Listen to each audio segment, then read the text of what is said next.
আজকে আমি একদম নতুনভাবে বানাবো বাটা মাছের ঝাল। বাটা মাছগুলো কিন্তু ছোট সাইজের, বেশি বড় সাইজের না। তো এখানে আমি 250 গ্রাম মতো বাটা মাছ নিয়ে নিয়েছি।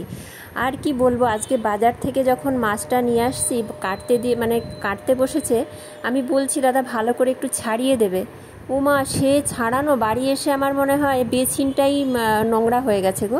মানে নোংরা বলতে কি, এত পরিষ্কার করছি আটকে যাচ্ছে, জল বন্ধ হয়ে যাচ্ছে এর আঁশগুলোয়।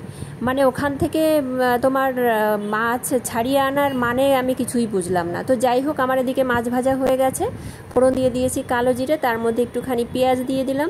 পেঁয়াজটাকে বেশ একটু ভালো করে লাল লাল করে ভেজে নেব।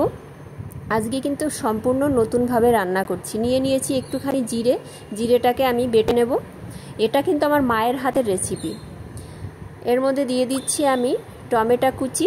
আমার তনুর আবার খুব বায়না একটু লাল লাল করে বানাতে হবে, ওই জন্য দিয়ে দিলাম কাশ্মীরি লঙ্কার গুঁড়ো আর একটুখানি লঙ্কার গুঁড়ো, এমনি লঙ্কার গুঁড়ো দিয়ে ভালো করে কষে নিচ্ছি।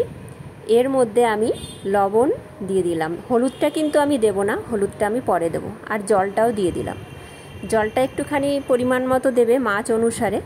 তো যাই হোক, আমার জল দেওয়া হয়ে গেল। এবার আমি হলুদটা দিয়ে দিলাম। লবণ তো আগেই দিয়েছি, হলুদ দিয়ে দিলাম। তারপরে জাল উঠে গেল, মাছগুলোকে দিয়ে দিলাম। এগুলো বেটে রেখেছিলাম সেই জিরে আমি এখানে দিয়ে দিলাম। আমি কিন্তু এখানে কোনো ভাজা জিরে দিইনি। আর তারপরে দিয়ে দিলাম ধনেপাতা। আমার কিন্তু রান্না অলরেডি হয়েই গেছে। আমি দিয়ে দিচ্ছি দুটো চেরা কাঁচা লঙ্কা আর দিয়ে দেব একটুখানি সর্ষের তেল, দিয়ে ঢেকে দেব। দেখতে কেমন হয়েছে বলো? দেখতে যদি সুন্দর হয়, খেতেও কিন্তু দারুণ হবে। এইভাবে তোমরা কখনো রান্না করে খেয়েছো কি না আমাকে কমেন্ট করে জানাবে। আর যদি না খেয়ে থাকো, এইভাবে তোমরা রান্না করবে, দেখবে দারুণ লাগে খেতে। এবার তনুকে আমি সুন্দর করে গুছিয়ে খেতে দিচ্ছি। ও আবার একটু লাল লাল ঝাল ঝাল খেতে পছন্দ করেছে, তাই জন্য ওইভাবে বানিয়ে নিলাম। আর এই যে এইগুলো ভাজা টাজাগুলো দিয়ে দিলাম। লাল শাকটা আবার খেতে চায় না, খুব জবরদস্ত করে ওকে খাওয়াতে হয়। তার সঙ্গে রায়তাটাও ঠিক সেম। যাই হোক, আমি আজকে অল্প কিছুই আইটেম করেছি।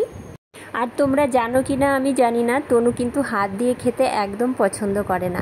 বেশিরভাগ সময়ে আমি ওকে খাইয়ে দিই। তো আজকেও আমি সুন্দর করে মেখে ওকে খাইয়ে দিচ্ছি। তো ও কিন্তু বলছে যে দারুণ হয়েছে মা খেতে, ওর ভীষণ পছন্দ হয়েছে। যারা আমার ফেসবুকে ভিডিওগুলো দেখছো, তারা অবশ্যই আমার পরিবারের একজন সদস্য হয়ে যাবে। যারা ফলো করনি তারা ফলো করে দেবে। এবং আমার ইউটিউব একটা চ্যানেল আছে, অমৃতার রান্নাঘর, ওখানে তোমরা গিয়ে সাবস্ক্রাইব করে দেবে। ভ্যারাইটি রান্নার ভিডিও দেখতে পাবে। আজকে এই পর্যন্তই। তোমরা ভালো থেকো, সুস্থ থেকো।